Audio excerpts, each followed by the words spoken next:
I think that in this particular review, she simply got the film wrong. I mean, remember, let's look at some facts first. This was the first R-rated movie that made $1 billion, I think, if I'm not mistaken. The first R-rated movie that box office took in $1 billion. So it was popular. Yeah. But now popularity doesn't mean anything about merit or artistic merit or anything else, but it was popular. I believe that Joaquin Phoenix won the Best Actor award for his role, correct, this year? It did not win Best Film. Parasite won Best Film that year, but I believe Joaquin Phoenix won Best Actor, right? The beginning of her review is basically just talking about how he was terrible at acting here and he overacted everything, which I totally disagree with. Yeah, he won the Academy Award for Best Actor. Right, and then finally, because I don't want to get focusing on this particular person's review, I did not agree with it. I do not think it was off the mark and wrong, and I actually am upset with it as much as you are, actually, because when we talked about this pre-podcast, you were raging against it in a lot of ways. You've definitely moderated yourself a little bit in terms of your unbridled rage towards this review. But here's the thing. I mean, do you know Time Magazine? I think my grandparents subscribed to it, if I recall, like a long time ago. I remember them maybe having Time Magazine and Life Magazine. This was before there were cell phones and the internet and everything. Like, they had Time Magazine. The last time I've seen a Time Magazine, I think, was probably at like a dentist's office or a doctor. Like, isn't that where the only... My point is, who cares anymore? Who reads Time Magazine? I don't even know who reads Time.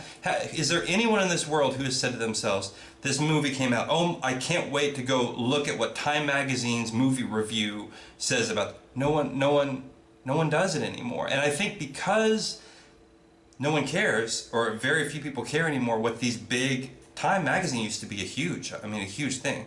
Yeah. Right? But because they really lack... They lost the plot. Their cultural relevance is just shrinking and shrinking and shrinking. And I'll tell you why, though. Because they lie. And not to go all Alex Jones on us all, but here's the thing, and this is why this film review is upsetting, and why it is actually a problem, but it's not a problem for the film. The film is fine. The average person's going to go see the film and they're going to enjoy it.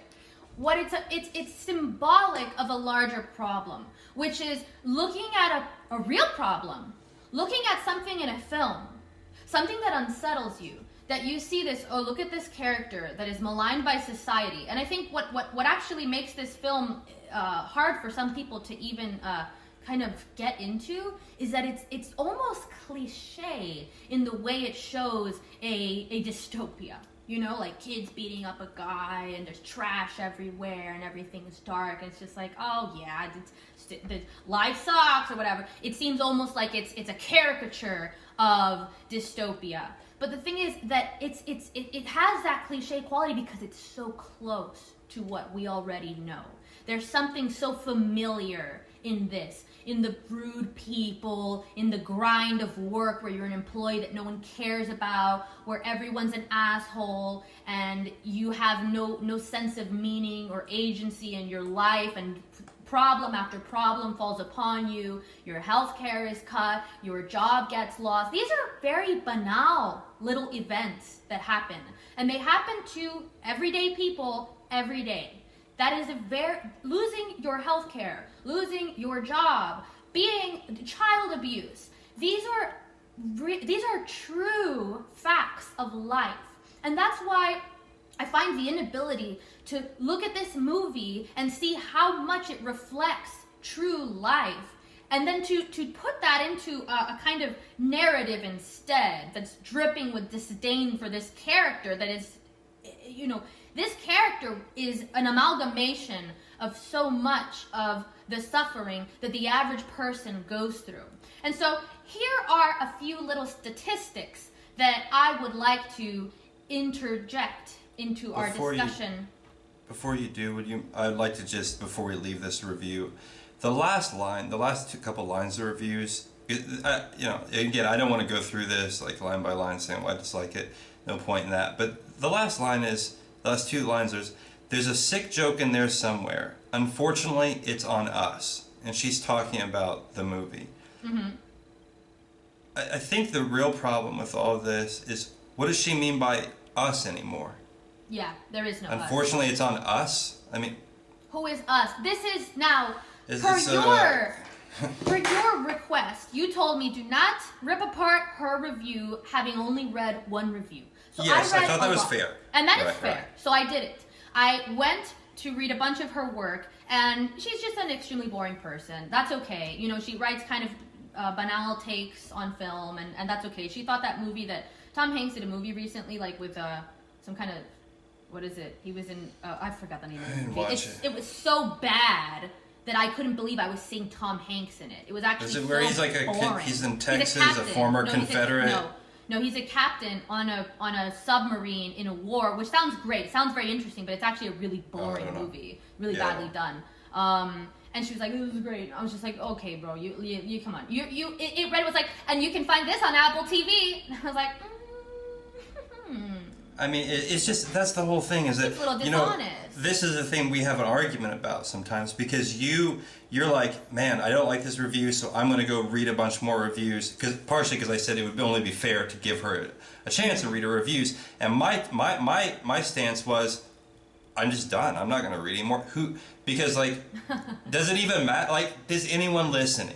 Is anyone listening to Time Magazine? And my concern is that because then we talk about it, we almost then like give it some sort of credence. No. It's not a good review. It's not well written. It's but not about this person is nominated for a Pulitzer Prize at some point. That's why it's important stunningly to see this. surprising to me, I guess. But Well, I don't know.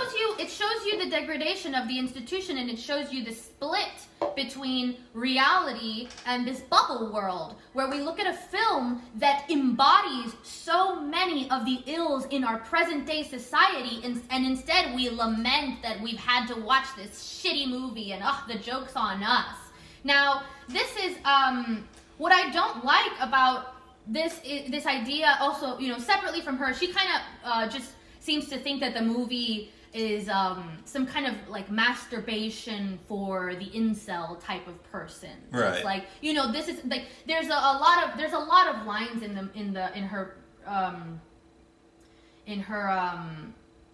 article that just that are just so dripping with disdain for the character. It's like this poorly done, snarky type attitude that she's not even accomplishing well. You know, it's like she's trying, and it's not even accomplished well. Because it's not honest. That's what's wrong. If you don't like the movie, fine. Tell me why. Don't tell me why it's bad because it didn't fit into your view of what things should be. No, see, the horrifying thing is I think that she is being honest. Well, that's when you're so dishonest that you don't even realize the difference between honesty and dishonesty. I don't know if it's dishonesty anymore. It may, look, and again, now I have to separate this from that real person. I need to talk more in general because I honestly don't know. And she may have written great reviews and maybe a good writer. I don't know. What I'm going to say, though, is that I think that some people who believe this, they simply live lives that don't have, that they were lucky enough they really believe what they're saying. Yeah, that's possible. The ivory tower type of problem. Yeah, I think that's possible. I think they really just believe it. You know, it's just funny, though, because my problem with that is that there's a strange thing there, because if this was a movie about like some poor Mexican child that enters a gang and has to, you know, rob their family for something so they can stay in the gang and get to America, we'd all pat ourselves on the back and say, oh, this is so important. This is so important. That's what everybody always says. This is so important. This is so important that we see this, that we understand that this is a reality. It's funny, though, because it makes me wonder, is there something about this character that we cannot bear to humanize? And the majority of people can. The majority of human beings who watch this movie can enjoy it, and they can. I think that we're getting to this thing where, again, it's like there's just the people that do these reviews for these big media organizations. They've got these narratives that are going on in their head. They're not even thinking that hard. No. They're just not thinking that hard. They're like, this is the thing I'm supposed to say, this is what I say, boom, and guess what? No one reads it anyway, so who cares?